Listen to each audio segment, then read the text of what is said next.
Mechanical press. Let us see the mechanism of mechanical press.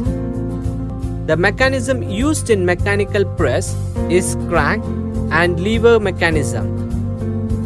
It consists of crank, connecting rod and ram. This mechanism converts the rotary motion of the crank into the reciprocating motion of the ram.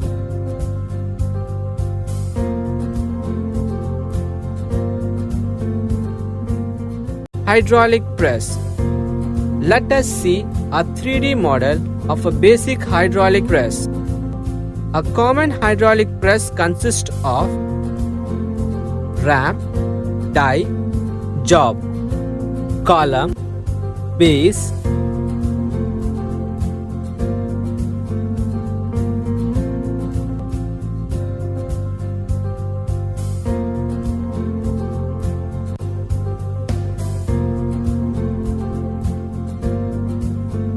accumulator, hydraulic pump, relief valve, selection valve, oil pipes, cylinder, hydraulic oil piston, oil seal and piston rod.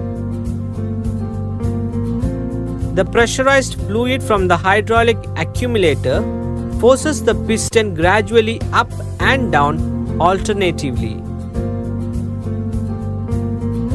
This up and down motion of the ram gives heavy blows on the workpiece.